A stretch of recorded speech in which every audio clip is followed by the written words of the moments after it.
Radio. This is where you go if you want to see something or if you want to hear something funny. Coming up in just a couple minutes. This is a joke I told. What? I'm not on Dove Radio? Call the police. Call my agent.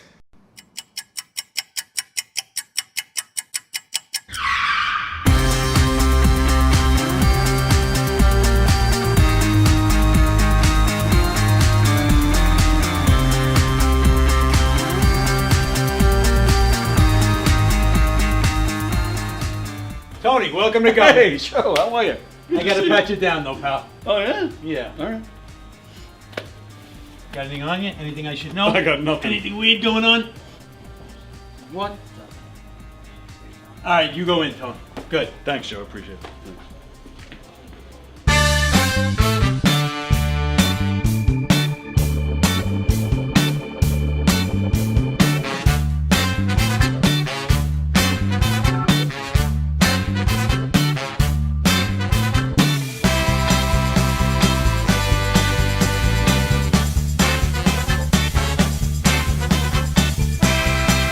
Hi, I'm Tom Kelly of The Tom Kelly Show. Yes, this is not the only time I've gotten on my knees in the back room of a comedy club.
The Knockem Dead Comedy Radio Show is also brought to you by Two Eagles Auto Body.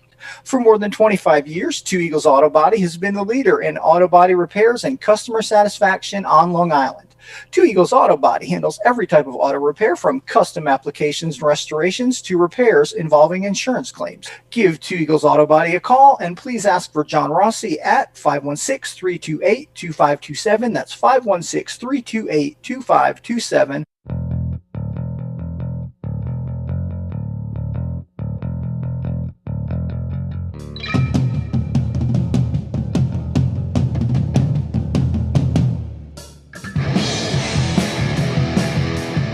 Hey, how do you say there, people? It's Johnny Brennan, creator of the Jerky Boys, also of Fox TV's Family Guy fame. I just want to let you know you're listening to Tony on the Knockem Dead Radio Show. You're gonna keep knocking them dead, so keep listening, you wacky sons of bitch. Right there. Over and out there, sweet Charlie. Long time no see, man. Hey, man, I miss you guys, man, at Knockem Dead Comedy Radio.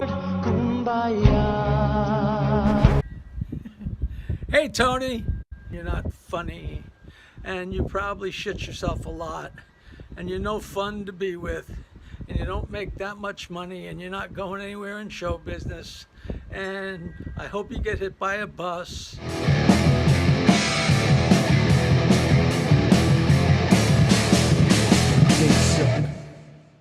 Hello! Do it like that. Hello! Yeah, like that. Hello! Not like that. No, that was awful. The one you did when I wasn't. Hello! Okay, save it for when it's on. Sorry. God, you know, I turned off the microphone, and you're like, gold. I turn the microphone on, and I get ah. Seriously, ready? Hello! That was an idiot. Damn it. Hello! That was it! All right. This is the one. Hello! Hello! Hello! Hello! Hello? Hello? Hello? Hello? So, yeah, do it like, hey! Alright, you ready from hey? Hey! Now. Hello? Hey! Knockem dead.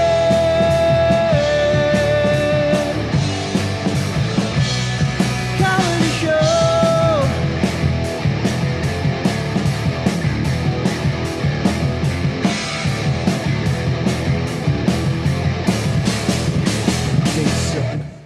Hello! Do it like that. Hello! Only enough room for two of us in this room today. Wow, he just gets here. He's already fighting with his Alexa. All right. We are just getting started. Hi, everybody. Welcome to the Knockem Dead Comedy Show, coming at you live from the legendary Governor's Comedy Club in Levittown, New York. The Knockem Dead Comedy Show. We are on YouTube. We're on Facebook. But we appreciate if you go to the YouTube feed. That is where we're monitoring the comments. We're going to be playing some Tuesday trivia in a little while. See, we're both having issues. You're having issues with your phone. I'm having issues. Anthony Cassese is here, ladies and gentlemen. Anthony Cassese is here. Woo! Good to see you, pal. Excited to be here. Is this your first time ever at Governor's? Yeah. Really? Yeah. History in the making right here. It was quite the ride to get here, too. I didn't realize. How long did it take you to get here? Too long. Because you're where, like South Jersey or something? Yeah. I'm in Long Branch, so that's probably... It said 2 hours on the GPS, but... Yeah. I ended up leaving 30 minutes beforehand because I knew I had to hop on the 440 and I knew what that was going to be like. So, jeez, but you see, you know what the 440 is going to be like, but screw that. You got to go to the city and the bridges and Queens and all that jazz. I didn't even know where I was headed to be honest. I was really? Like, I have no idea where Mary sent me. I'm like, I'm excited. I've heard so much about Governors, and of I was course. like, I'm so excited to be here in person. Right. So I made sure I was available, and I wanted to get here this morning. So. Really happy to be here. But when he gets home, he's going to kill Mary. Well, yeah, well, you know, that's all right, Mary. We love you. We just got to keep it under 3 hours next time. Wow. Yeah, she did. She pushed hard to get you in here. Which is great, but she's amazing. Now, all right, since we're already talking about, first off, with Mary, you did Coffee with the Dog, which is on this channel every morning at 9.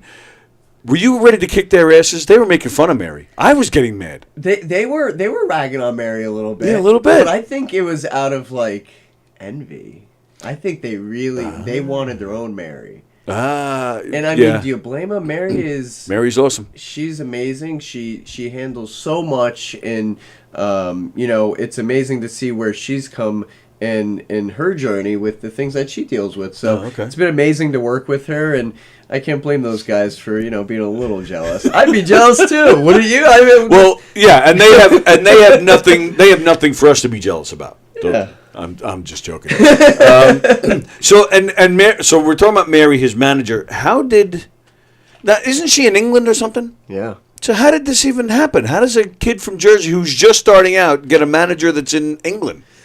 When I started making content a couple years ago, I really wanted to be seen and be heard, and I was relentless. Yeah. I made a lot of content every day, 6 to 10 pieces of content a day, on top of a full-time job. Right. And I didn't really, not that it was anything against anybody, but I'm super introverted. I don't really like to involve too many people in. A lot of people at the time when my content really started to take off were reaching out, and everybody, has something they can do for you. How can I help you? Absolutely. What can I do for you? How can I show you the way? And I said, you know what? Let me give it 6 months to a year. Take a long-term view on it. We'll see what it looks like in a year, and I'll make that decision then. So 6 months had passed, and Mary was still like just one of my best supporters. She was super consistent. And, I went through a lot of changes during that time, and I think as a young man, that's hard to understand, but she was always there for me. She was always, whenever I said, let's go this way, she was there to support it. And eventually one day, I said, all right, Mary, like. And how did you even, was she just somebody that started seeing your videos, or do you have a personal connection? Yeah, no, I think she just found me. Wow. Just through TikTok, and, she ended up messaging me. Honestly, I don't know exactly how it all came about, but I think she messaged me, and, she was just, she loved my content and my message, and For someone like me, again, I was every day, and still now, I was still figuring out what my message was. So for somebody to love it, I was like, wow. And a year in, my message had maybe changed so many times. Okay. But she was always right there, and I said, Mary, let's give it a shot. Why not? Is she a manager, or is she taking? This is like her first. You're her guinea pig. I'm the guinea pig. Yeah, I'm the guinea pig. It's amazing because you don't really necessarily. I'm sure experience will go a long way in this industry. Absolutely, having skin in the game is critical to get where you want in this type of industry, as whether it be a comic or a content creator. Absolutely, it's oversaturated and it's highly competitive. It's not easy. Right, it's not the easy way out. The competitiveness, I don't mind really, but the oversaturation is what kills me. You have every slob who could spend $300 or $400 on a camera and a microphone in their basement doing this. They made it too easy. Yes. They made it too streamlined, and I love that it became available to everybody, but it had too many people thinking they could do it overnight, and it's not an overnight thing. It doesn't matter how, even if you're the best at it. I've done it for years now. My content has changed so much over the years, but it takes a lot of work. Like the videos that you make, like a 30-second TikTok type video. I mean, even that, you have to really think about what and plan out to do it right. People don't really get that. Yeah, I think you have to. I think for me, it's a matter of what are you trying to articulate to the world, and again, for someone like me, I'm very internalized. I internalize everything. Yeah. I'm very introverted. I'm very to myself. And everything that I love about content and the work that I do these days in the last couple of years is it forces me to externalize things. Sure. So now I'm communicating the things that I'm thinking. And to watch it back, even for me, a 30-second clip, at first I'm like, oh, God, this is so cringy. Like, I just want to punch myself in the face. Yeah. And just like, I do. Who would we? Yeah, like, does somebody really want to watch this? Right. And I did it, and I didn't really care about who watched and who followed. And, after a while, you're like, okay, it's not that bad, but it's still a little cringy. Right. I hear you. I hear you loud and clear. Mary's watching. There she is. She says, oh, listening over here. Very nice. Hi, Mary. Andrew Fremder. Andrew Fremder is a guy who I feel the need. I have to warn every guest we have. Andrew Fremder is a regular watcher every day, and his jokes are so bad. You'll want to punch him in the face. Yeah. Eventually, yeah. He's already starting with us. He says, nice shirts, checkmate. So is he saying we look like chess pins? I don't know. Well played, Andrew. Well played. Go back to the drawing board, and maybe there's something there with the checkmate thing. Probably not. I don't think Probably so. not. You might want to part ways with that one. And then, all right. So this one's not bad. He says we look like the New York Times. All right, that's a little bit better. And I want to ask the Stone Pony. You live near there? Yeah, so I actually we have a good relationship. The company I work for, Laz Parking, we have a really good relationship with the Stone Pony. So I just had met with the general manager the other day, and she's wonderful. She gave us a bunch of free stuff. Oh, and, nice. You want any tickets throughout the year? Let me know. And I'm like, okay. So have you met Bruce Springsteen? No. Because isn't he like there like every other day or something? He's like always there. He basically lives in Asbury Park. Right, yeah. That's he's got a whole song about Asbury Park. Yes, he does. That's his stomping grounds. Now, because you're Jersey, like, do you have, is it like a prerequisite? You can't live there without liking Springsteen or Sinatra?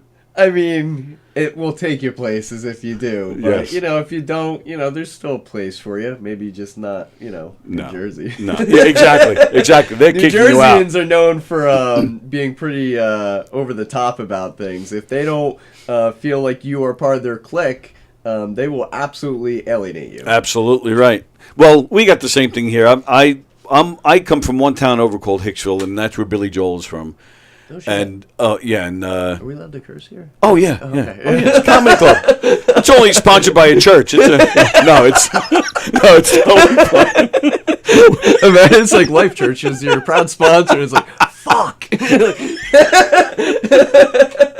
Let's see, Andy Plagianos. More like a low-budget remake of the Frank Gorshin Star Trek episode. Oh, Andy, that was a stretch. See, I'm not a Star Trek guy, so I can't get behind that. I am a Star Trek guy, and unfortunately, I got the joke. Unfortunately. Andy, you're better than that. So, yeah, we're talking with Anthony Cassese. Anthony is here. We're hanging out with him today. The Stop Worrying About Everything tour is happening. Anthony, you call yourself a self-care dude. Now, I will tell you, I watched Coffee with the Dog. I saw your appearance on there. Some of the questions may be the same like that one. What does self-care dude mean? But I have a different audience than Coffee with the Dog. I have a better audience than Coffee with the Dog. You hear that? Coffee with the Dog. That's right. Sure they'll hear Matt all Napo, about it. you son of a bitch. That's a good guy. No, Matt's a great guy.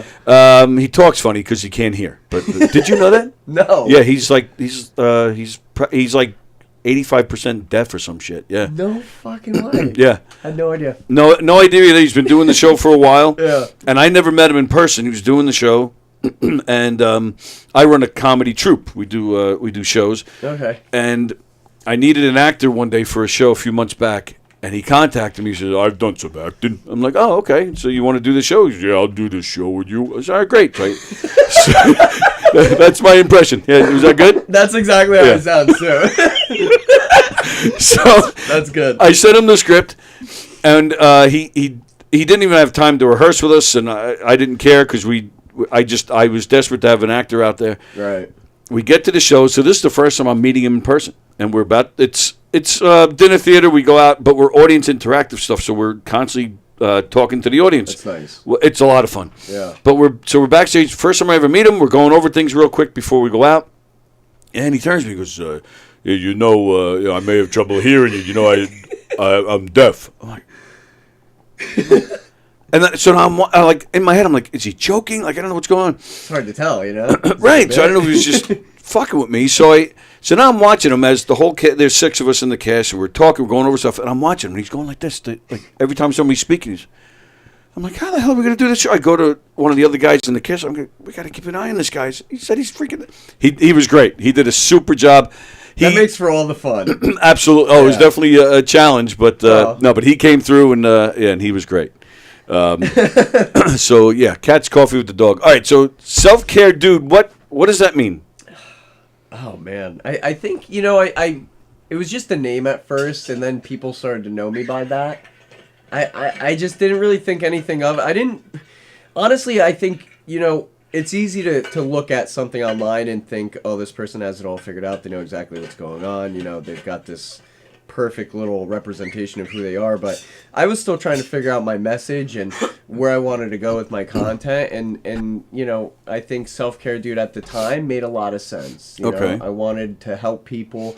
And that's still very much so my message. But I think now I feel much more confident in my own skin and who I am. And back then, 2 years ago, not even a year and a half ago, I didn't. And my message was very kind, and it was received well.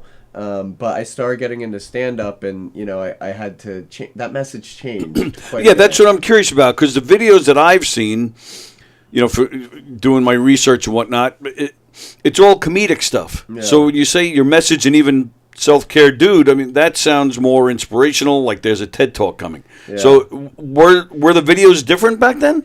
Yeah. Oh, they were? Oh, yeah, okay. More like inspirational? Yeah, it was much more inspirational, and I think it changed so fast for me, because at some point I said, I think I want to do stand-up. And I don't really know how I got to that, but I was like, I need a challenge. I'm not feeling challenged anymore. Okay. I'm just going through the motions. I'm filming my content. And I felt like I was kind of hitting a ceiling. And I had more to share. I had, watched a lot of comedians over the years, and I loved it. I grew up watching, Chris Farley with my dad, and my dad thought he was fucking hilarious. He was, yeah. And just like anything that made me laugh, and like my dad was always having a good time. And as I got a little older, I started to I think my priorities shifted. I was no longer wanting to be seen, but I was more wanting to, what's this mean to me, and how do I want it to be received, Because I have to stick to what I feel, and I felt like my priorities were, I want to make people happy. Okay. And I feel like I could do that in a better way by not always being inspirational at the time. And you do it so much, too, that after a while, you're just like so sick of hearing yourself being inspiring that you're just like... I do the show 5 days a week. I can't I'm so sick of talking and hearing my own voice. Really, I swear to God, that's true. I don't know if people realize that though. I think it's very easy, and I'm very involved with like the perception of things and understanding things. I always want to know why and how, and it's my incessant need to always be pursuing more. And you know, I hope, you know, people know when they look at it, especially if they're inspired to be a creator of anything, right? Music, art, whatever, comedy. You know, it takes work, and that means sometimes you get tired of hearing yourself. You don't always want to talk about it. Right. You don't always want to do it, and you just do it. Especially being an introvert. I was surprised to hear that. Because you, an introvert isn't, you know, someone that makes video content, but then even your stand-up is very personal. It's, I mean, you do a lot with your family. Stuff that I'm assuming would piss your family off. Well, yeah, we gotta piss the family off. They're always fucking around with me. I said it to a couple of people yesterday. I said, it's like you people get paid to bust my balls or something. You know? Right, right. You know, I love my family. My dad passed a few years ago, and you know, it took me a couple years to kind of digest that. And yeah, sure. I was very introverted. I stopped sharing everything. I went through bad breakups. I lost lifelong friends, and I went through a few years of trying to figure things out, and I was like, you know what? Like, I want to get on stage because it's so uncomfortable. It's so not me. But I know if I do it, it'll make me a better person. It'll make me share more of me and not always just say, okay, internalize it and move on with it. And so I love getting on stage, but it's not natural for me. Right. I love writing. Writing is very natural for me. I could write all day and have bits left and right. And, sure. You know, I'll sit home and maybe I'll smoke a little bit and do improv in my bathroom mirror and pull out a couple markers and write some bits down. And it looks fucking crazy. It's not normal, but it's my creative process that I think is a testament to the fact that I am an introvert. And I really love that time for, you know, just being alone and working on a bit and then going on stage and bringing it to life. Yeah, sure. It's amazing. Well, yeah, I mean I think that's why most of them do it. It's funny being around here. A lot of the comedians, I don't want to say they're introverted, but you know, they're on stage and they're but backstage they're they're not on. So a lot of them are very quiet. Almost introvert-like. Yeah, I'm always amazed by that. Some of my favorite comedians, like these guys that are just guys trying to make it. We're all in the game for the same thing, right? We're showing up to the clubs. We're doing the circuit, whether you're in Manhattan, New York. Imagine it's the same on the West Coast. If you're doing the circuit, you see the same faces. Right. You start to learn the same bits and stuff, but these are good guys. Yes. You know, and I love...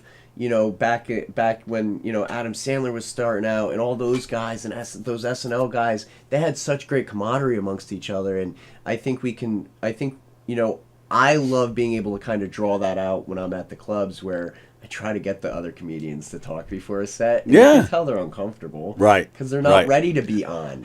You know, they're too busy thinking of how am I going to get through my 5-minute bit. Right. And I'm like, I'm going to do the set the best I can. I'm probably going to suck. We're going to stumble some words. And, you know, but that's when it's the best. And, you know, I think it's about the culture that we can preserve, especially in these little, you know, clubs and back alleys and weird fucking places in Manhattan. Pizza places, Yeah, like you go to some of the strangest places and you meet some amazing people. Right. That's what keeps this alive, this industry, is the people. And they're amazing, whether they're at the bottom or the top. That's my favorite part of it. Just the people that I've met and getting to know all sorts of different types of people and just talking and hanging with them.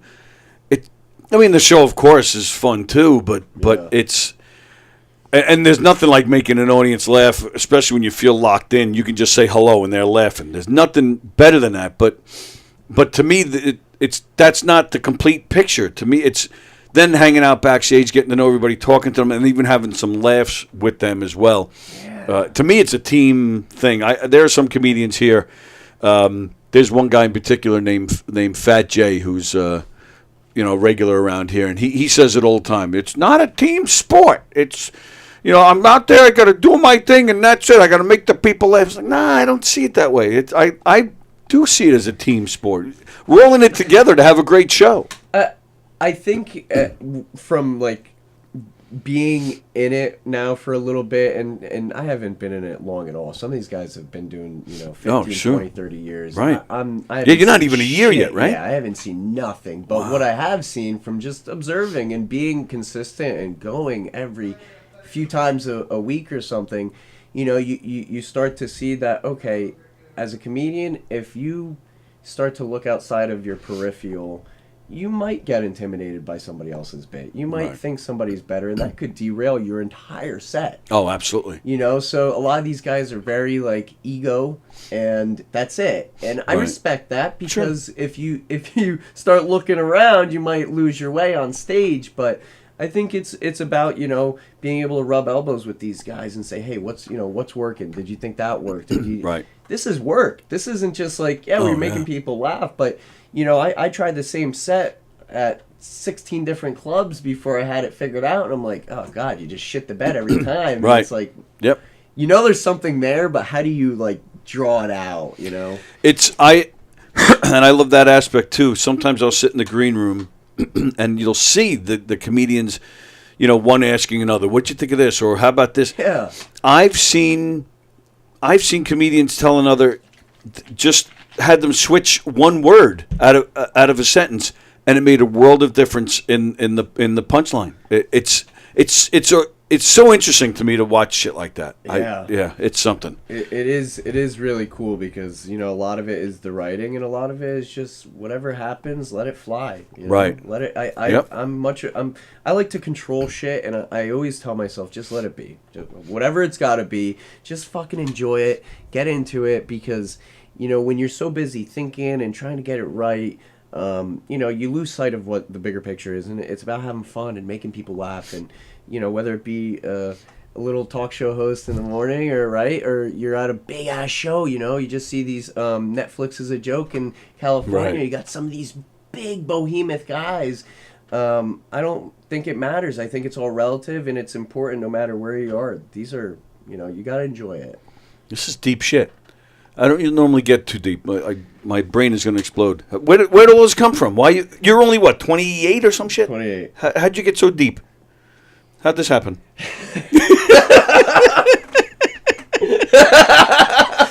Wow. My mom is actually she's getting heart surgery right now. Right now? Right now. As we speak, your mom is getting heart surgery. Yeah. Why aren't you there? So I saw her last night. Oh, that's good enough. Italian house, yeah.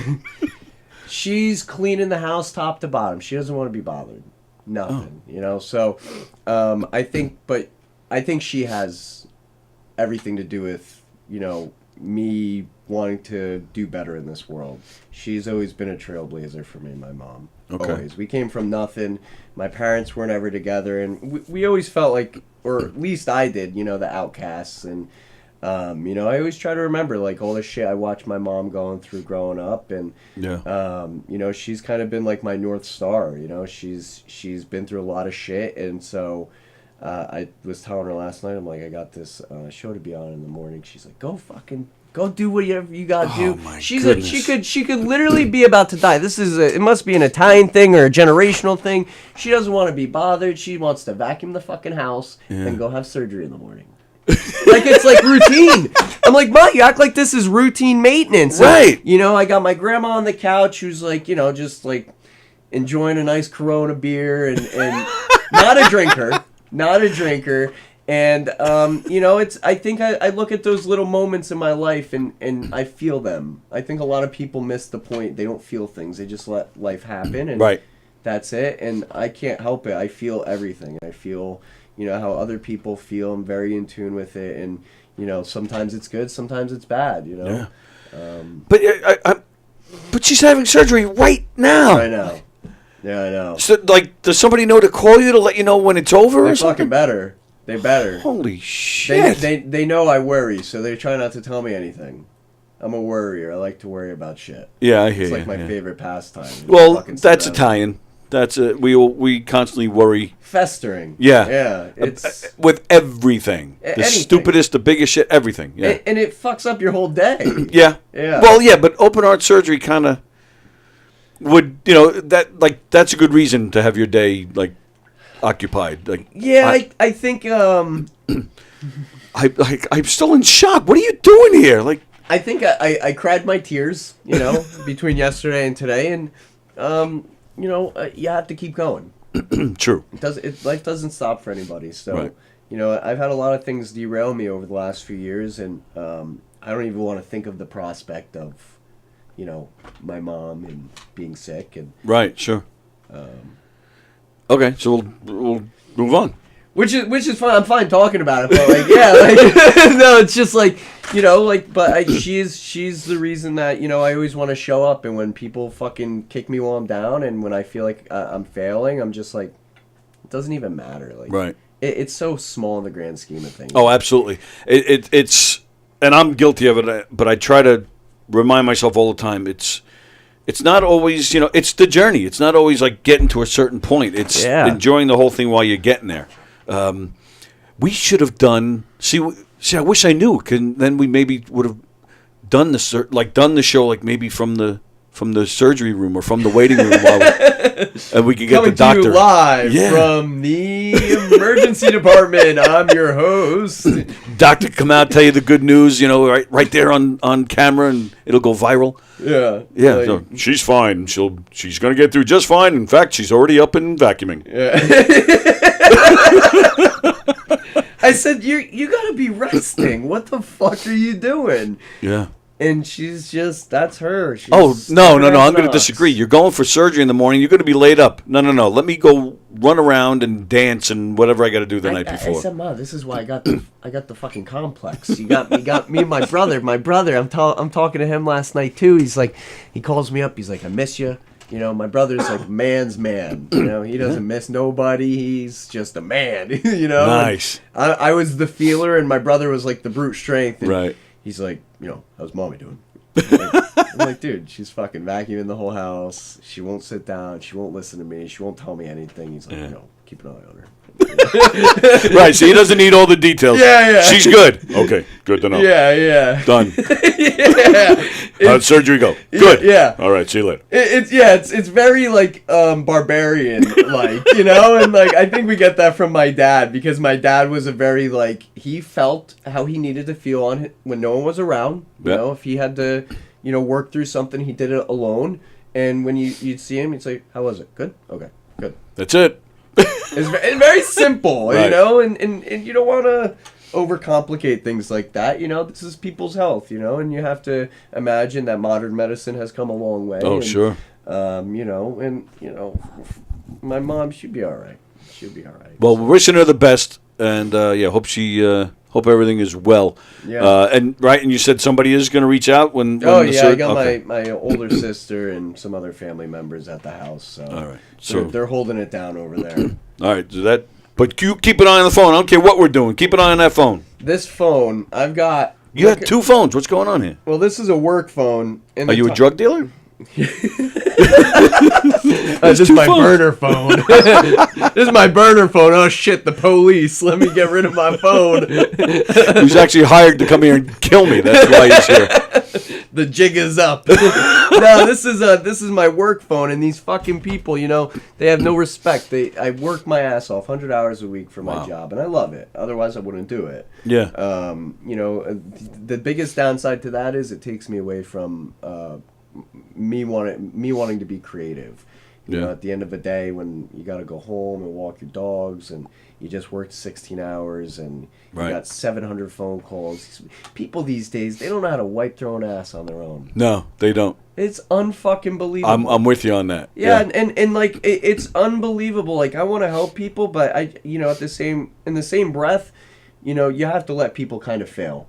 Because otherwise they become so reliant, and I manage a lot of people. I think I manage upwards of 100 people at this point down at the shore. So my phones are always ringing. Always. It's and the comedy is a great example of that. And you even talked about that. I mean, part of the life is going out there and sucking.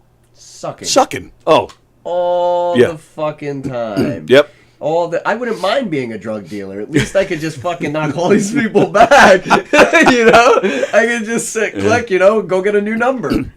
Yep. And that's it. But yeah, life is sucking. People need to get okay with that really fast. Well, it depends on what they're sucking. I'd be okay with that. Sorry. And cut. Yeah. Unfortunately, we're live. But that's part of the life. That's just how it goes. And there's a lot of sucking. There's a lot of rejection. There's it can really get to you if you don't have a little bit of a thick skin.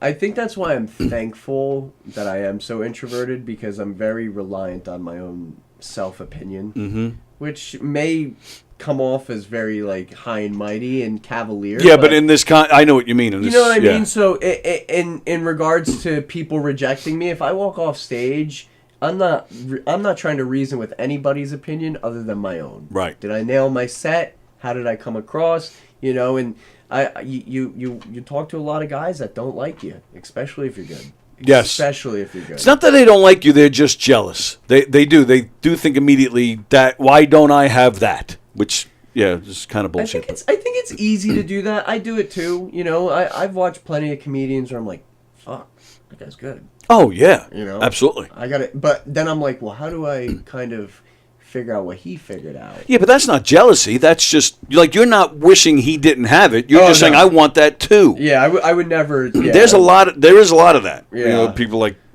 screw that guy. Get out of my way. I could do that better, and they're full of shit. Yeah, I think everybody has their place. You know, I respect that. I agree 100%. I could do the same bit that somebody else does, and it wouldn't go anywhere because it didn't come from the person that needed to do it. Absolutely right. All right, so once again, we're talking to Anthony Cassese, social media sensation, up and coming stand-up superstar, and he's dying. What? You're good? All right. Okay. Oh, the allergies. That's right. You said the allergies are kicking ass. Allergies. Yeah, they're kicking ass today. Me. It's a beautiful day, but a day like this is when the so allergies really come out. I got another trick here for you. Whoa, he's reaching. Oh shit. Look what the? Here. Is that a lightsaber? What the hell is that? So I... It looks like this a lightsaber. Is the big pen. That is a big pen. You don't have a big pen. I don't have a big anything. You're looking at this like you ain't never seen something 6 inches. Just ask my wife. My nephew, Klaus Dieter Sonnenberg III. That's his name. Is he from 16th century Rome? Like, what kind of name is that? Some kind of like a World War II name. I don't know what these guys were thinking when they named him. That's his pen, and I promised I would take it everywhere with me for the next week. But I had to exchange him. I gave him my stuffed camel from when I was younger, and he's like 6 years old now. So he gets a real thrill out of this pen ordeal. So I said I'm going to show it to some really important people. Oh, so he'll be watching at some point. So okay. We're gonna have to show him that we brought the pen out for today's episode. There we go. And does it work? Oh yeah. If you gotta sign something. Somebody says, we gotta sign. Just like that. Is that your signing sound effect? Woo! You're talking to the kid. I'm gonna take it. Imagine you're sitting there one day and so, can you sign this for me? Oh yeah, I'll take care of that for you real quick. Fucking this guy just pulled out a 6-inch pen. And they can all say they saw you 6 inches. That is, and what's his name, Sir Rodney? What is it? Some name. Give it to us again. Klaus Dieter Sonnenberg III. Klaus Dieter? Yeah. Klaus Dieter Sonnenberg III. All right. I'm glad I got that out because in 2 minutes I'm going to forget that again. What camera am I looking at? What camera? We are on this camera right here. Drugs, kids. Don't do drugs. That's why they named their kid. I already forgot it. Soderbergh, Clive, whatever it is. Clyde, yeah, he's a good kid. Vicky says your pen would go great with Tony's thermos. They love making fun. It's like the size of a fire hydrant. This thing, so they love making fun of it. What the fuck you got in there? It's just water, just ice water. There's not a genie in there with a couple wishes we could make. Oh, I wish there was. She would smack me for my wishes. It's just water. I'm a big ice water drinker and. I go through like maybe 2 of these a day, actually. Yeah. That's the problem. You know, I don't drink enough water. That is a problem. I don't, and then I'm sitting there, and 2 or 3 days have passed. Maybe I had a cup of water, and I'm like, my head hurts, my back hurts, everything hurts, and I'm like, oh, I haven't drank any water in a few days. Yep, I go drink some water, and immediately I'm like chugging it. I'm like, is it gonna fix anything? Is it gonna fix it? Is my migraine still there? I'm like, okay, the migraine's still there. That might be something else. Well, it's still. I've had plenty of doctors say to me that that it's a really good thing, that like it makes a huge difference, because I easily 2 of those a day. I don't drink anything else. Honestly, I don't drink anything else. I need one of those. That's the problem. I don't have. I pick up a water bottle once a month. Are you sure you don't have one of those? You got everything else in your pockets going on here. I don't think I got anything else in here today. That's all. I had some shit in these pockets, but I threw it out in the car, so we're good now. All right. So once again, talking to Anthony Cassese, I want to know, because you're talking a lot about being an introvert. I'm not. Right. I'm just not buying it. So give me an example. How much of an introvert are you? Tell me something that you do because you're such an introvert. And the reason, I'll give an example. I used to have a co-host in here. Her name is Sally. She's an ex-girlfriend. Right. But she was an introvert too. And Halloween, she would close the blinds, lock the doors. I don't know if she thought they were going to invade or something for candy, but that's what she would do. She would literally close, 2:00 in the afternoon, close the blinds. Hiding from people? I'm not giving out candy, because she was an introvert. And I was like, what, are you fucking great? I would go outside and wait for them, and I would have bags. And then there was one year, she was going to kill me. One neighbor came out. He's like, what are you doing out here? So I pointed, because I saw her peeking through the blind. I go, look. She's such an introvert. She doesn't want to come to the door and give out candy on Halloween. That's so awkward. Right, but that's the thing. I'm like, yeah, everybody come. Let's hang out. Yeah, some candy. Let's talk. Let's laugh. But are you that bad? No, I think in some regards I am, I want to just be left alone. I think if, for the most part, especially as I'm getting older, and I try not to be, growing up, I think I learned a lot of shit from, whether it be my parents or friends, or we moved a lot. So I think I had the wrong perception of things up until maybe the last year. Oh, wow. So only in the last year did I start to really rethink what I believe, how I interpret things, who I invite into my life. And I think it for me, I think we live in a really fucked up world. And it's sad, for one reason or another. I think it's very saddening for me. And, I like to help as many people as possible, but for things like this, where it's very high energy, I'm very on right now. Right. This will be followed by 8 hours of nothing. Really? I just need to internalize. I need to digest. How did I do? How much did I enjoy it? And it's not anything against anybody. It's the same thing with doing a bit on stage. All right, no, but now I feel bad, because with this shit, it's going to be 24 hours of what the hell did I just do? I drove 3 hours for that. You're going to go into a deep depression. I'm worried about you now. No, I think for me is I like to help other people, and I think I have the means to do that. I'm very okay with rejection. I'm very okay with failing, and I think a lot of people aren't. And, here I come along all fucking happy and people say it all the time. They're like, yeah, are you on drugs? Are you okay? Or you get that? Nothing important. That's not about Mom? Not about Are Mom. you sure? Trust me, I would have taken that call. Absolutely you would. I'll turn the mics off and everything. No joke there. I would turn them off. We make sure she's all right. But I think, I want to see other people happy. Mm-hmm. My dad was like that, and I learned over the last year that that's something I want to keep with me. Yeah, I didn't always understand it. I always wondered, what the fuck? My dad was always big energy and fucking crazy, and didn't care what anyone thought of him. And I was always I'm very worried about what people think of me and how they're interpreting me. And the last year I learned, to kind of embrace the fact that I want to be an extrovert, because it's the only way that I'll be able to share what I have to share. Yeah, sure. If I sit home and I just think about shit all day and you make yourself nuts. Yeah, if you're gonna overreach without ambition, then you might as well just not do anything. You have to be brave. You have to be courageous. Doesn't matter if you're a guy or a girl or whatever you identify as these days. You're gonna have to do something.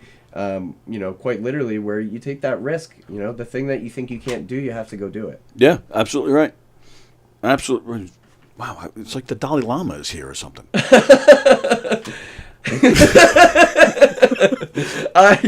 So look, let me paint you a picture, right? Okay. Yesterday, I worked maybe 12 hours. Okay. In the blistering sun, I drove up to my mom's 2 hours one way. I saw her. I spent as long as I could with her until I said, Ma, I have to drive home. 2 hours back down the shore. I had to eat a bunch of Claritin last night because I was like so congested. I couldn't breathe at all. Yeah. So I woke up this morning like in a fucking fog. I'm in the mirror. I'm like, oh man. I'm like, how am I gonna do this today? Yeah, I was gonna say, great day for driving 3 hours.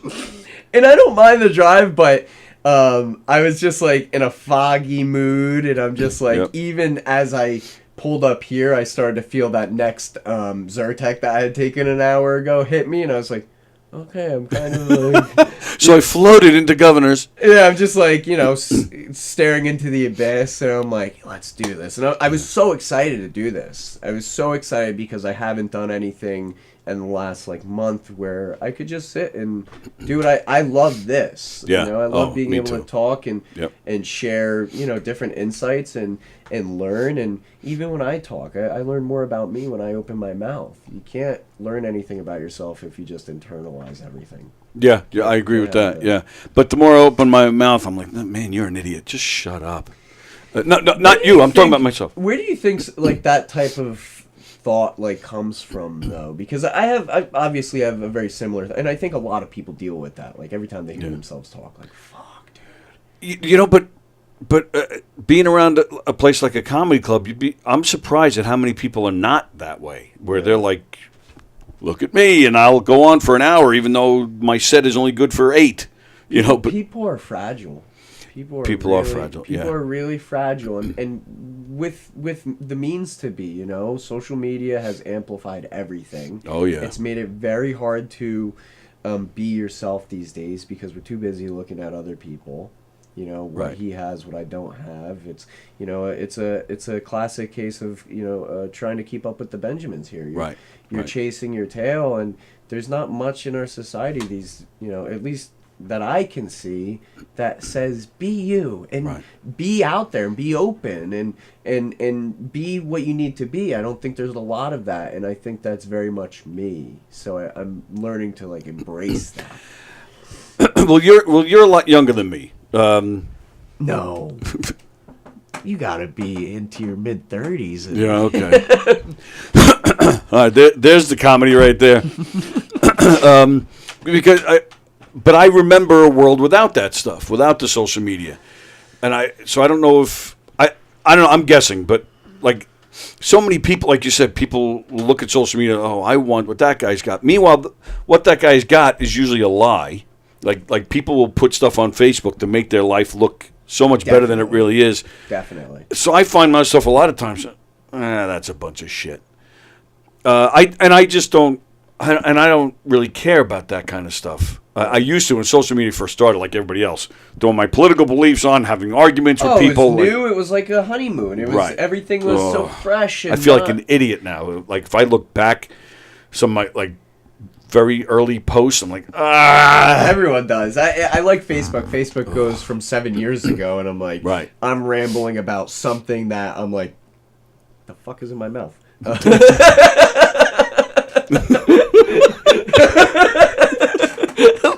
I had a hair in my mouth. But looking back, I'm like, Facebook, it'd be great if you didn't fucking remind me about this. Yes, absolutely right. This has taken years off of my life, knowing that I did do this, and other people saw it, and people liked it. People actually have fucking agreed with me. They might be even more wrong than I was for thinking it in the first place. Right. It's crazy. And I thought, I could be funny, and I tried so hard to be, because again it was new too. So I let me say something dirty about this. Let me say something perverted about that. I'm like, I look at it now. I'm like, oh, what? Somebody posted a class. This is going back to the beginning of Facebook. An old friend posted I think it was my 5th grade class picture. Yeah. And then, we were talking about what a bitch the teacher was. Nobody liked her. And of course, I had to write, well, 'cause she was probably a bitch because she wasn't getting any. Like, I may as well just should have wrote hack. I'm a fucking asshole. I'm an asshole with hacky jokes. Like, I can't.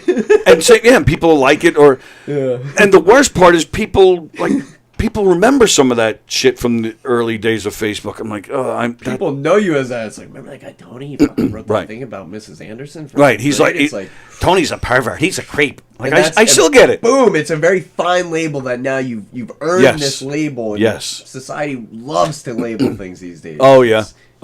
Some of that shit, it sticks and it sticks forever. It's crazy. Yeah. Andrew Fremder, that's crazy. My ex-girlfriend had a similar pen in her top drawer.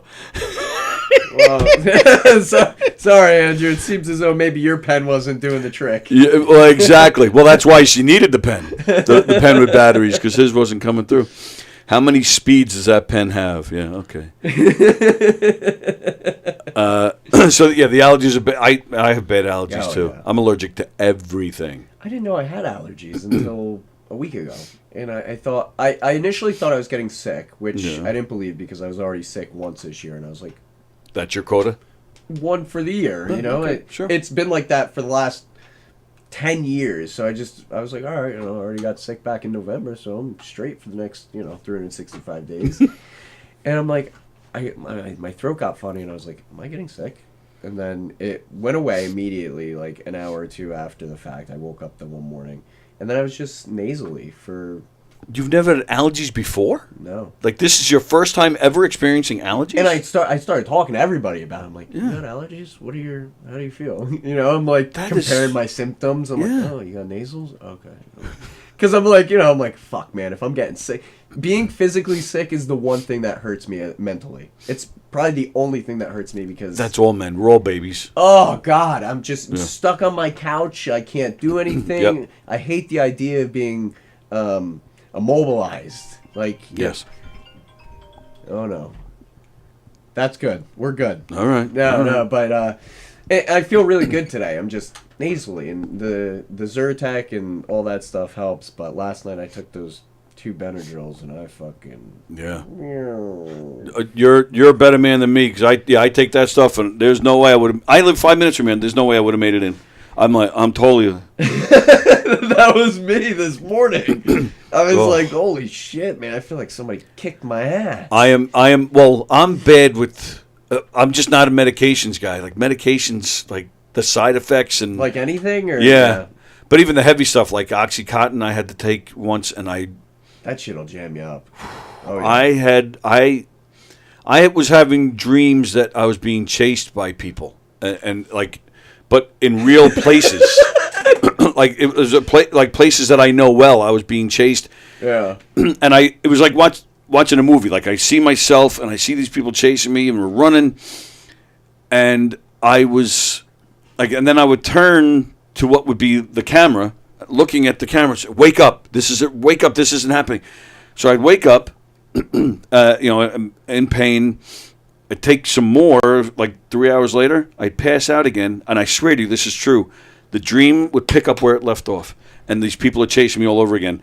And that was it. And because I had surgery, and it was, this was the day after I came home. I was in the hospital for 3 or 4 days, came home, and that's just, I threw it all out. And I said, you know what? I'm just going cold turkey, and I'll deal with the pain. I can't do that. Yeah, that would fuck with me. Oh, yeah. Dreams, I don't dream very often. I feel like I used to dream a lot more when I was younger, but when I dream now, I'm like, I'll spend the next 2 days, like, investigating it. I'm like, on Google, I'm like, there was a bear in my dream. Right. Why? Why was the fucking bear chasing me in my dream? And, like, I always see animals in my dreams. Really? Like, yeah, I have one dream that I always... for over the years, the last 20 years, I always have a dream that I'm in the ocean, which is the one place I hate. Oh, really? Because I'm terrified of sharks. Oh, okay. Like, absolutely terrified of sharks. Like, sure. If I was, it's going to sound crazy, but if I was, like, in my bathtub and thought of a shark, I'd be like, oh my God, what if it was, like, in here right now? Like, in the bathtub. And I could feel that feeling of, like, like, holy shit, you know, like it's not real in my head. Wow. And I always have that dream that I'm like surrounded by sharks, but then dolphins pop up. And I always remember that. It's a happy ending. Yeah. Yeah, that's It's nice. Very fucking weird. Unlike your Percocet filled induced coma you were in. Which I've experienced those too. When I got my wisdom teeth pulled out, I had some. Oof. No, the bad dreams was OxyContin. One time I fell and I screwed up my back, and they gave me Percocet for that. Is there a difference? There's a difference there? Well, yeah, OxyContin's a lot stronger, if I'm not mistaken. Okay. But the Percocet, I swear this is true.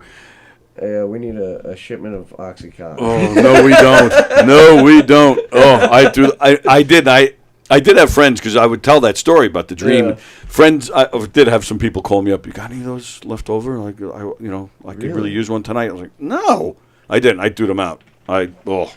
But Percocet just made me like, I don't want to say like high or drunk, but it just kind of made me really loopy. But what happened was I remember I woke up in the morning and I had a friend of mine, a female, call me up. She's like, "So how you feeling?" I'm like, "Good, getting there. I'm in a little bit of pain." She goes, "But you were feeling good last night." I'm like, "What?" She goes, "You were really feeling good last night." I said, "What are you talking about?" She goes, "Check your phone." I'm like, "Okay." So then first thing I see is that she called me. I'm like, Right. "Okay." But then I looked at texts, and it was like, "Baby, you know what I'd like to do?" Like, I got graphic. I was like, "What the?" Is that normally you? No. In a joking manner, yeah. I don't. My boundaries are a lot further than most people, and I will joke, but joke like that, Right. and I'll joke with that with my closest friends' wives, because they know I'm joking, Right. but not like in a serious manner. No, that is not me at all. And contrary to what some people may believe, but it's not me at all in real life. But I went into detail what I would like to do, and I was like, "Oh no, what the." And so I'm like scurrying on I texted like 3 or 4 different women.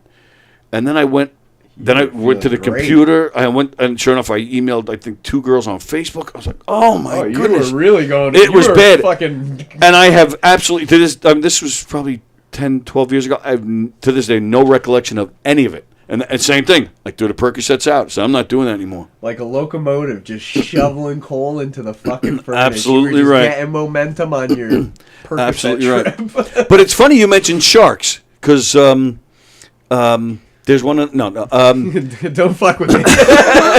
Well, have you ever looked up like shark attacks? Like, do you go that far? Do you like read up or do research on any of that? No, I think I'm more of a like.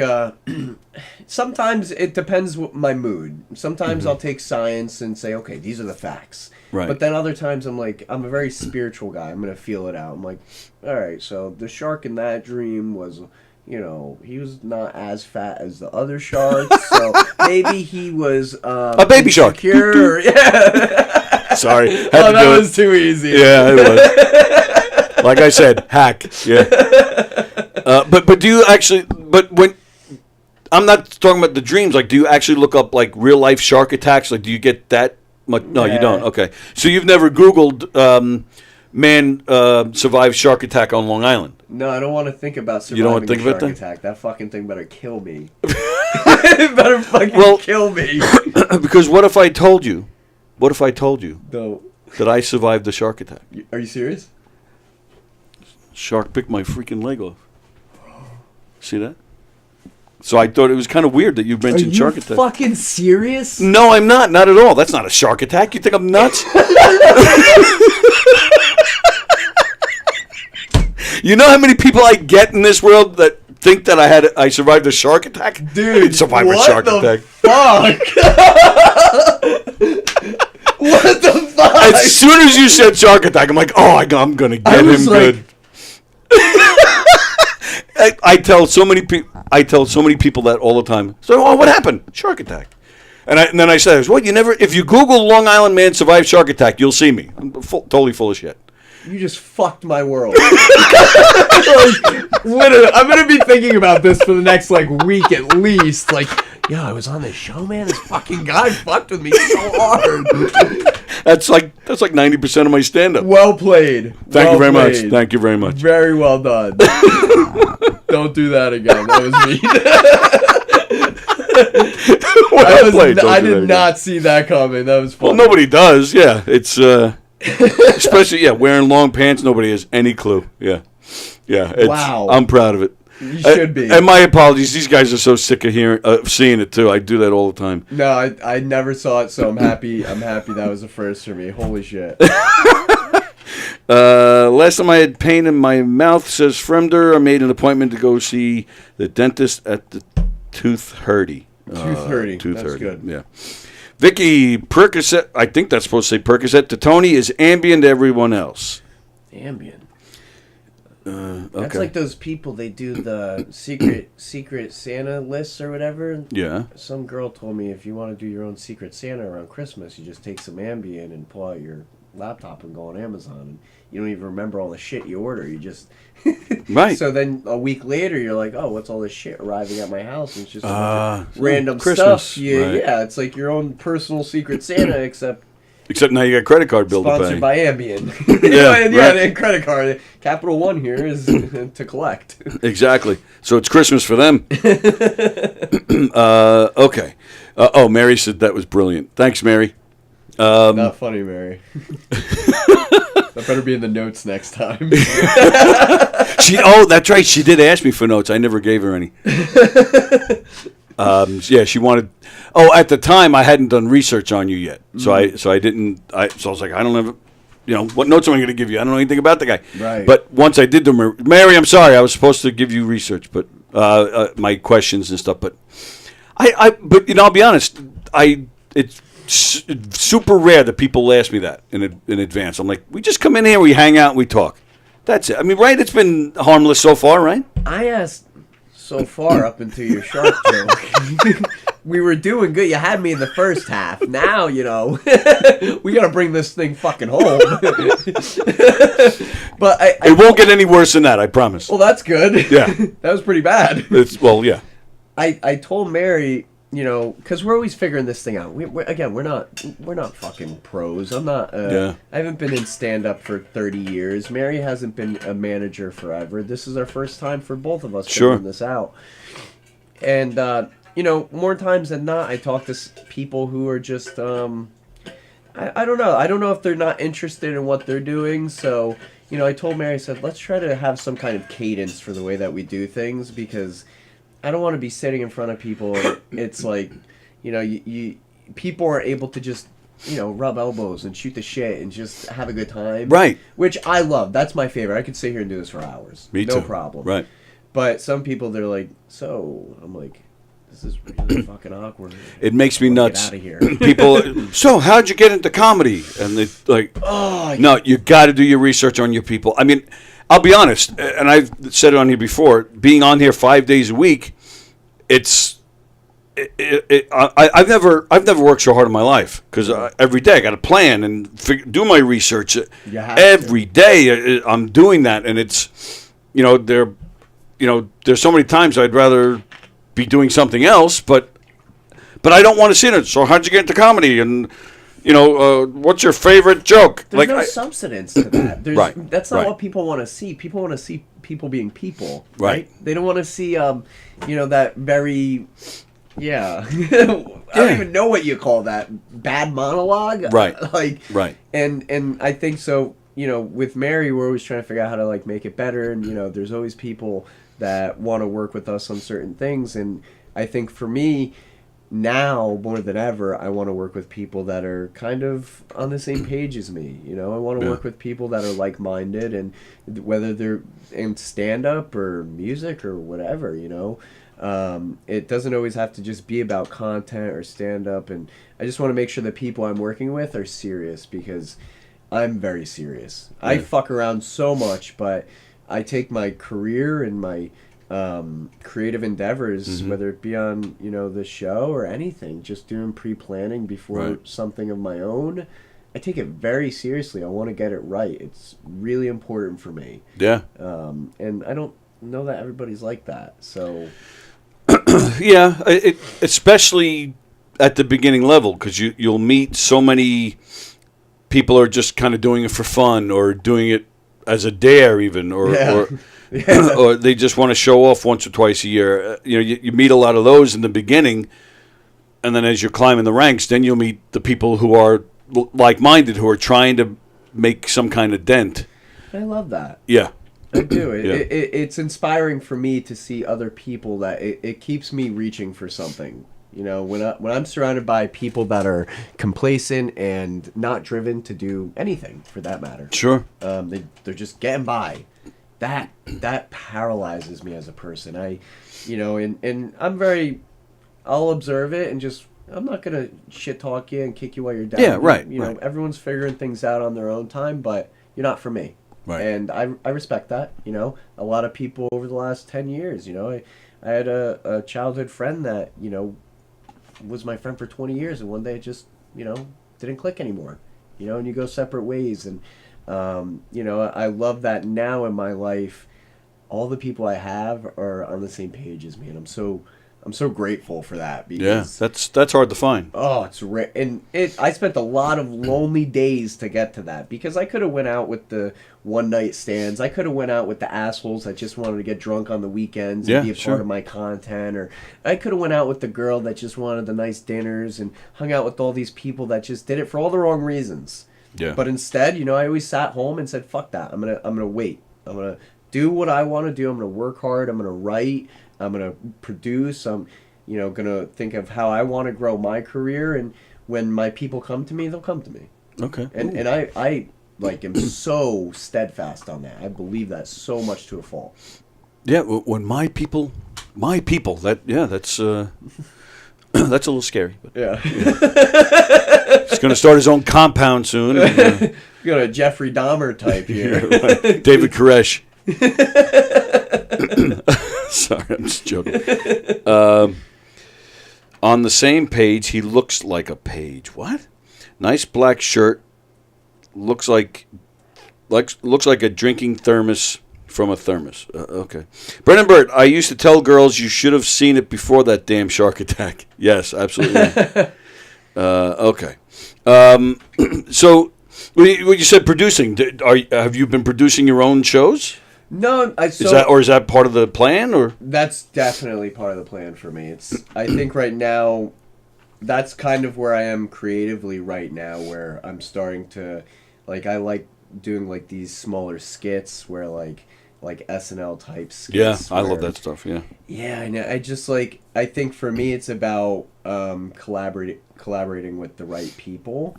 Which, as much as I love shaking hands and smiling and talking to people, I'm still very much so an introvert. So I have to teach myself to say, you know what, this person is very creative. They have things that you don't. Why don't you try to work with them? And, yeah, sure. See if you guys can kind of meet somewhere in the middle. So I've been trying to get into some of that with my content, which has been interesting because it performs really well. I did a skit with... what was it, the one day with my grandma and my little sister. So, honest help, but not exactly the creatives I would have liked. Right. And it was one of my best pieces of content over the last few months. It was a minute-long skit of trying to, telling my grandma if she's good, she'll get this, and if she's not good, she'll get this. And it was like a Sloppy Joe sandwich or a cannoli, and she loves sweets. So... And I loved that process of writing a monologue and bringing it to life. Yep. All in my mom's kitchen, which is it doesn't always have to be happening. I had to learn that. Right. It's not always going to be happening and exciting, and it's dirty. It's not always fun. It's especially when you're working with people like an 80-year-old and my little sister who are not. Yeah. Exactly on that page. But they might come out with, even if it's just one quick sentence, it might be, it could change the whole skit, or it's just a piece of gold that will apply to another skit or something else that you're creating. I firmly believe that. I'm always, let's try this, or tell me what you're thinking, so that, because it might lead, if we just think out loud brainstorming, then it leads to. That's what you need. The thing, yeah. Yeah, that's what you need. If people are okay being vulnerable enough to share their thoughts, right. no matter right, wrong, or indifferent. Yep. you could potentially put together a killer set. And, Absolutely. You know, and that's where genius begins, I think. I think just in the believing of, okay, that one word can make the difference. Right. Well, this is an historic building. I mean, right there out there on that stage is where Eddie Murphy used to do it. It's amazing to me. Yep. That's And that's exactly what he did. They wouldn't just do stand-up. The guys that were performing that night would come up at the end, and they would just kind of do improv bits on the spot and come up with stuff. I love that. 40 years ago, Eddie Murphy was on that stage doing that. That scares the shit out of me. Like the improv and just like on the spot. Oh, I love that stuff. I love it. That's the one thing. This is like, I think for anybody, you have to do that one thing that excites the shit out of you, but Absolutely. scares the shit out of Yes. you. And being on stage doing improv like that, oh, I love that. Yep. You know, riffing on stage with if you got a group of guys, even better. Yep. You know, and you have good chemistry and everybody's on the same page. Oh. Really, I agree 100%. Nothing better, especially when it's working and the audience is just digging it. It's fantastic. Yeah. All right. So we got about 20 minutes left. As I mentioned, it's Tuesday trivia as well. Tuesday trivia. Yeah, we just ask random trivia, and then I tell there's really no rhyme or reason for it. It's just for fun, but it gives me an opportunity to joke around. And these guys love it. We've been doing it for years, and it's kind of hacky. But there were two things I wanted to ask you before we do it. So we're going to get to Tuesday trivia in a second. One question is kind of serious and might be a little lengthy, so bear with me.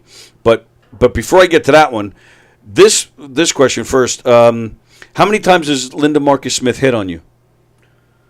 Who the fuck is that?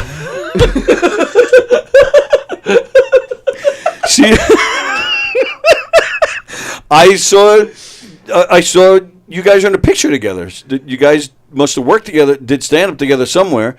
She's in her 70s. She's got like blonde hair. It kind of comes down to like right around here. Fuck. Thin. Linda Marcus Smith. She's from Vegas actually, but she makes her way out here a lot. No, I saw a picture on Facebook of there were a bunch of comedians, but she was one of them. But she's been in here several times. So I've met so many that it's. I was thinking that on my way here. I was like, I've met so many fucking people. I wish I could remember all of them. Literally thought that driving here today. I was like, I wish I could remember everything, every single person. All right, never mind. All right, so now the serious question. I saw, and I'm not. This isn't going to be confrontational at all. I don't want you to think it is, because I respect everybody's opinion, even if it's not mine. I try not to argue with people. Lay it on me. I saw a video of you where you said something, stand up, but you said something that was pro-Trump. Right. Now, and I'm not getting into that. I honestly, how you feel, that's great. I love how, like, when people go to talk politics, it's always like, let's preface it as, yes, I don't want to fucking start a fight with you. Well, that's because that's the climate now. Like, news stories aren't news stories, or they're not in intellectual conversation anymore. It's all just, you said, and you did. I hate that. Yeah. Hate it with a passion. Right. So I feel the need to kind of like let you know I'm not coming at you. Yeah. What I wanted to know was, because you even said it. You said something pro-Trump, and then you even acknowledged that from the camera angle, we don't see the audience. So I'm just going by what you said. You said, I divided the audience with that one. So that's what I want to know about. I'm not even looking to talk about politics. Like, you're not worried, regardless of the topic, Trump, religion, whatever it is. You don't worry about dividing an audience like that? Because I found that very interesting. I think as a comedian, what a lot of people don't see is, a lot of people will see it as that's a political joke, and that's where this person kind of planted their flag. But that's kind of the opposite. I think for me, it was about creating a baseline. This is so I have an idea of what I'm working with. If this is what offends you now, where will you be in 5 minutes with the rest of my jokes? Right. Okay. Right. Okay. And for the most part, when you're on stage too, I think, if you can come across the right way, which when you're talking politics, especially in today's climate, you better make sure you got that bit airtight. Oh, absolutely right, man. You're gonna, poke the hornet's nest, and if you start getting attacked on stage and you can't dial it back, you're gonna be in trouble. But I'm very much in tune with writing and doing my stand-up. And when I did that bit, which I did many, many times. Yeah, sure. Or that, I think the posted video made it to my social media. People loved it. Everybody. People that didn't support one or the other, right? They loved it because it was just like, I'm referencing being like lost in space, and there's more to the bit. Because I'm very much in internalizing most of my life, you know? Right. So I think for me it was just, hey, how do I make sure the audience is awake, right? And you're doing a lot of these bits and shitty little open mics where, you know, maybe there's 3 or 4 people, and you want to know if these are going to land. Right. That's all I'm looking for here. I want to tell you a story because I'm a storyteller, and that's the one thing I love doing. I want to see where this is going to land when I have 50, 100, 1,000 people in front of me. Is it going to land the same? So, right. Yeah, I don't know how much of it for me is like, oh, I support Trump. You know, I think it was just more so, can I get a rise out of you, fucking right? And that's why I was why I was trying to say, whether it's Trump or religion, whatever it is. Yeah. The point of the question was, you know, how do you feel about dividing an audience? Because that's, I found that very interesting, very brave, and what you just said, why you did it, makes total sense to me. Which is, so I'm glad I asked. And I've seen it. I've seen it at clubs. I want to learn from these things. You know? Right. I'm very okay with sucking, and if I lost somebody because they thought they should not support me in my journey because of that one joke, then so be it. You know? Absolutely right. You can't get everybody to love you, but I'm learning, and I'm willing to put myself out there more than anybody. I will put myself out there. And I'll admit, I when I saw it, I immediately thought of one particular time I saw a guy doing his set, and he got into politics to the point where people were walking out, and I don't. But the thing is, they weren't like leaving the club; they were just walking out until he was done. So what got me was the next guy to go up. I felt bad for him because now he had to bring them all back, and he had to kind of, get things back to a happy place, I guess, for lack of a better term, to get everything balanced and get rid of that awkwardness. Like, like he had extra work to do.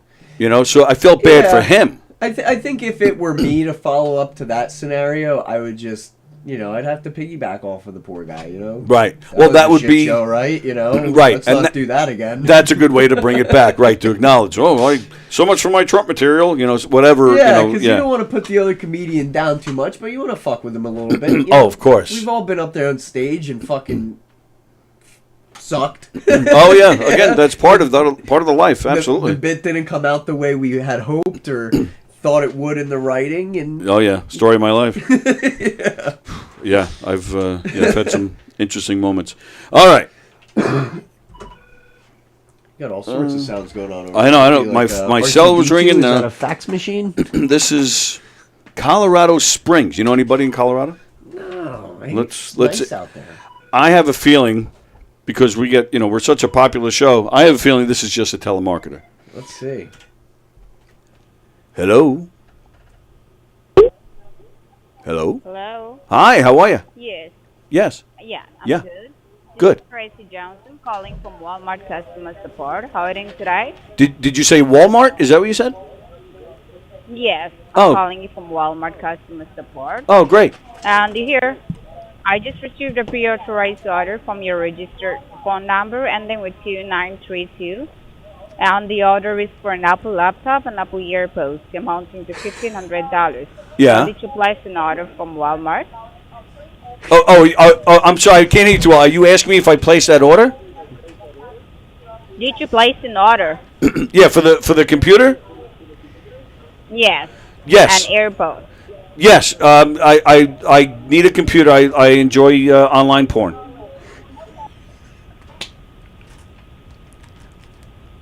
Okay, bye-bye. All right. I guess she figured me out. All right. Like, well, what did she expect? Do you want my social security number? Like, right, exactly. These fucking people. Why don't you get a real job? You can't pay me enough to do a job like that. You cannot even is pay that job? me enough. Where do you go to apply for that job? What is that job? Do you leave the country? Do you have to know a guy that knows a guy, or? I don't know, and I don't want to know. Do you just like, do they riff with what they want to, like, today we're gonna try to sell you on a Mac, laptop, and we're gonna be Walmart instead of Target? No, she wasn't trying to sell me one. She asked me if I ordered one. She claimed to be from Walmart customer service, so it would have been eventually asking for a credit card or a social security number. Just need Absolutely. 16, Right. credit card numbers here. So, some years back, so we've been in here for several years, and when we started the show, I was actually one of three. Now I'm down to by myself because they all hate me. But there were three of us in here. We had a few guests, and one of those calls came in, and the guy said the IRS, you owe money to the IRS. This guy was calling to collect. So one of the co-hosts was a girl. So we had her, answer it and talk to the guy. And then the other co-host was a guy, and he pretended to be her husband.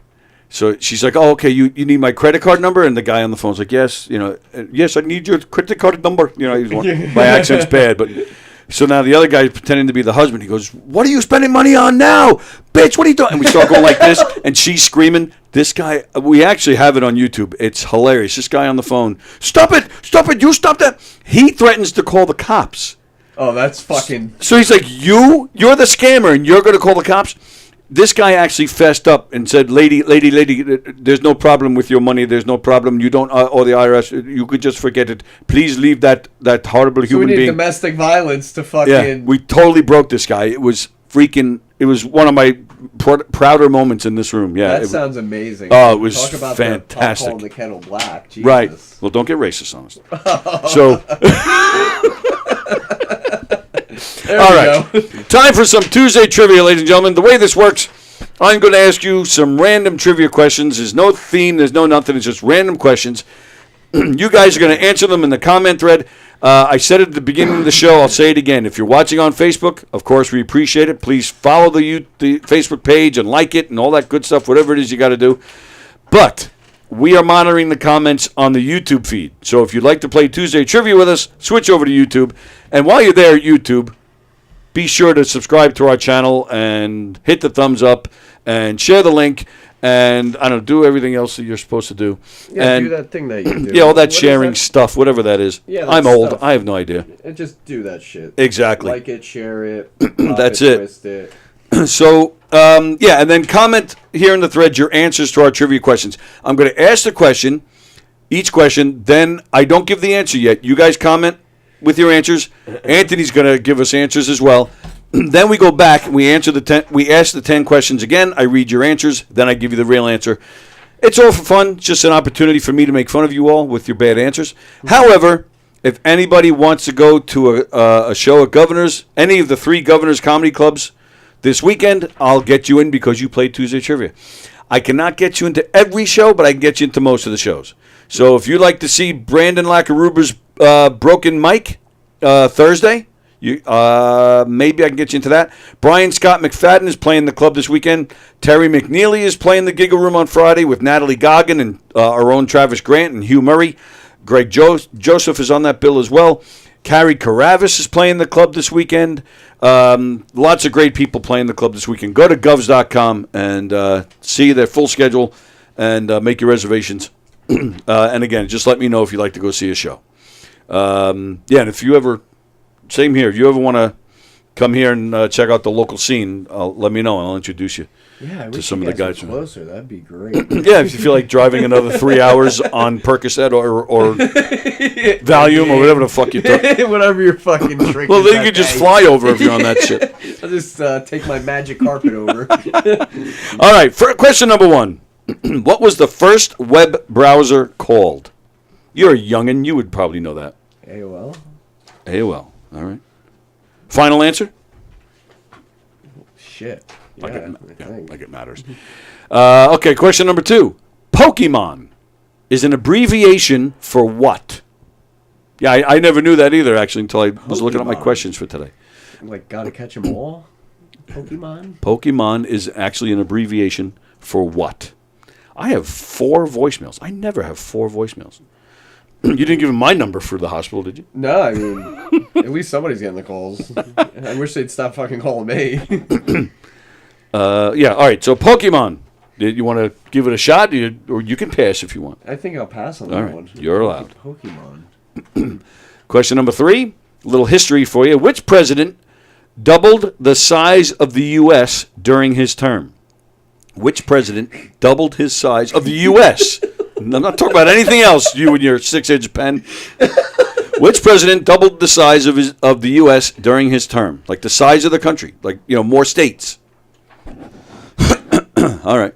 None of them. You're failing. All right, here's a nice, easy one. The New York Stock Exchange was established on what street? Wall Street. Oh, you see that? Now, see how cocky? Wall Street.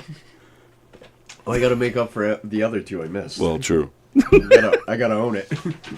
All right, question number 5. Another easy one if you're old like me.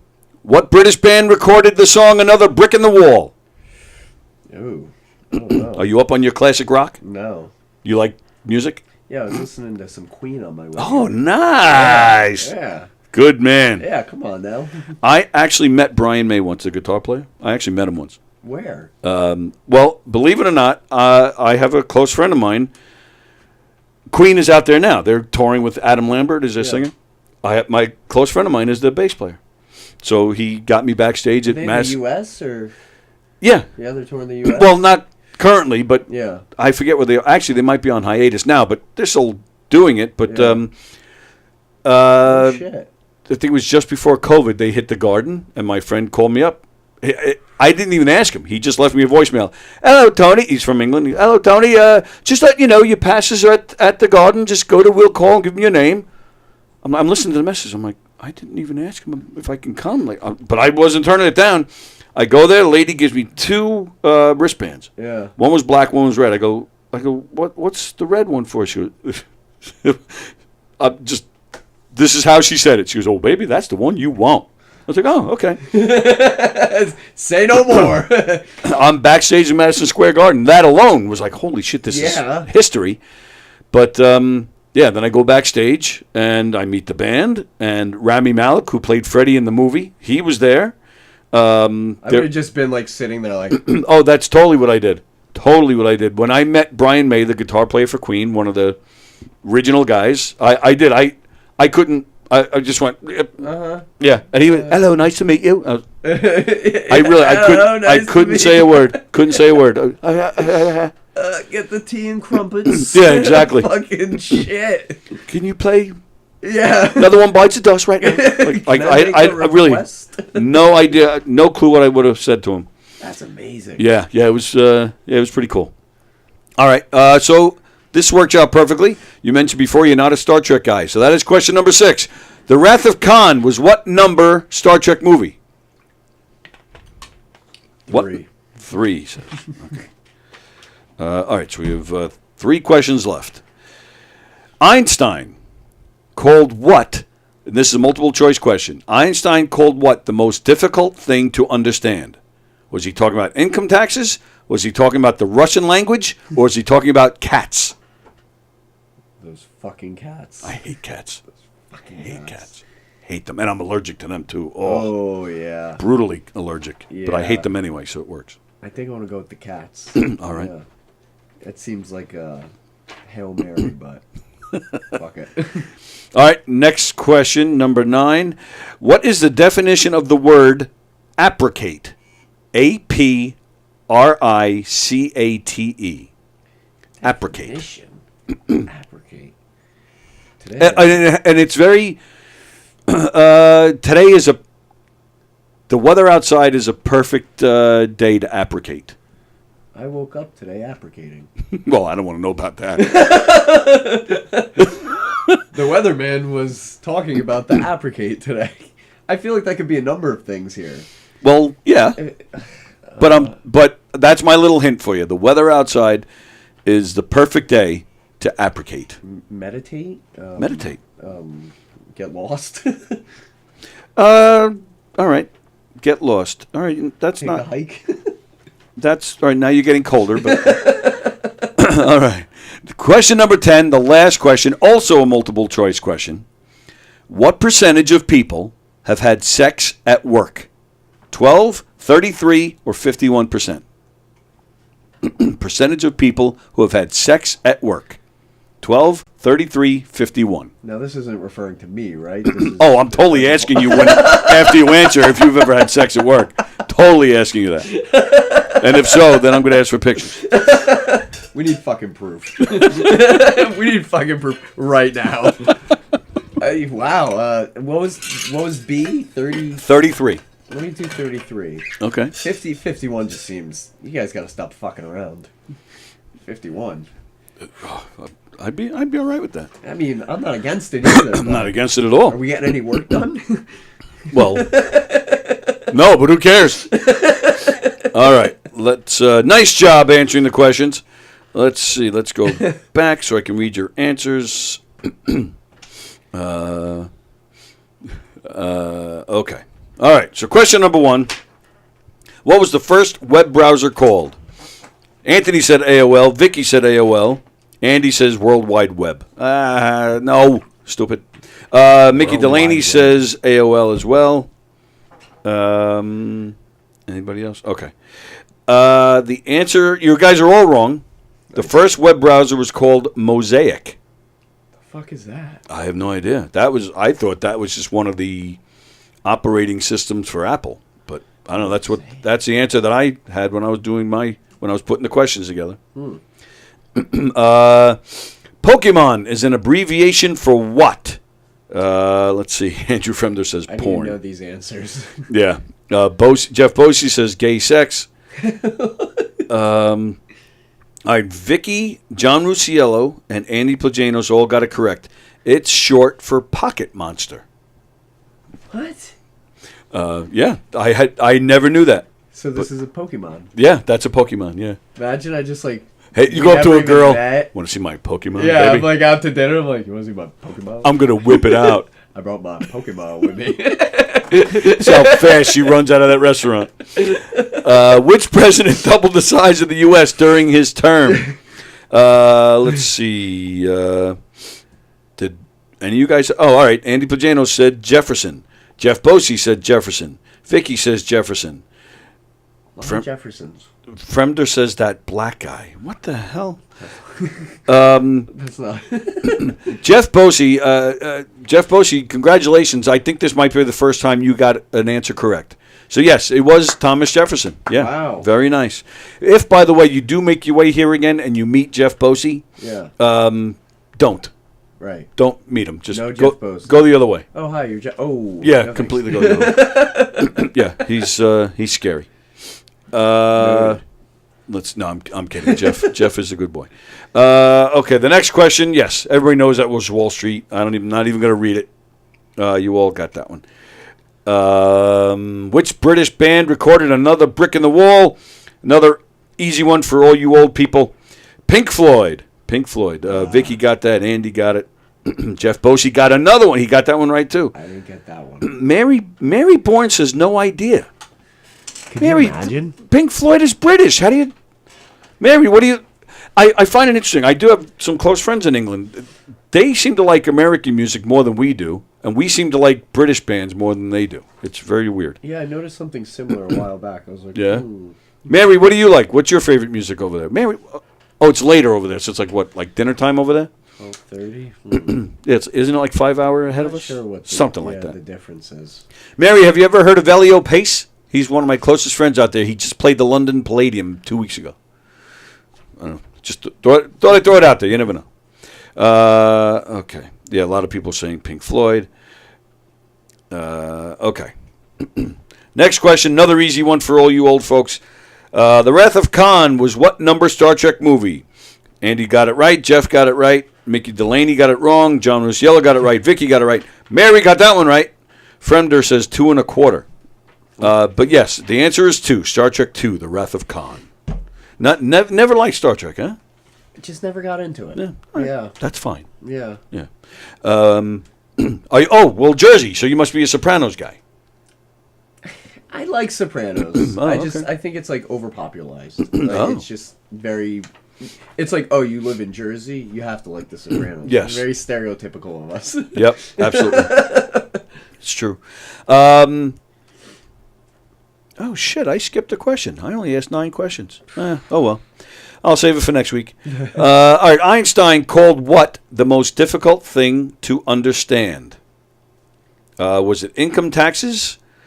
Was it the Russian language? Or is it cats?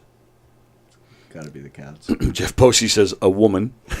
Plagano said cats. Mickey says cats. Jeff says cats. John says cats. Vicky says the Russian language. Fremder says his wife.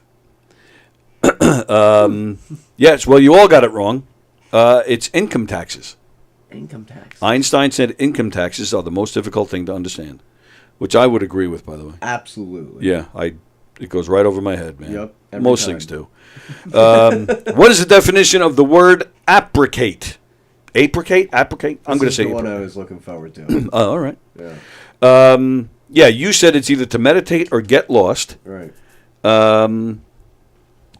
Plagano says tanning. Mickey Delaney says it makes love. Vicky says it causes allergies. So, all right, so I'm going to give you credit for get lost because you can get lost doing applicating. You can get lost. It's to bask in the sunshine. So yeah, you bask in the sunshine, closing your eyes, enjoying the weather. You get lost. So yeah. So you get credit for that. That is your one correct answer, my friend. I'm taking it with me. Absolutely. Last question. What percentage of people have had sex at work? 12%, 33%, 51%. You said 33. Andy Plagano said 12. John Rusiello says 33. Jeff Bosey says 51. You wish. Mickey says 51. Vicky says 12. Fremder says 69, of course.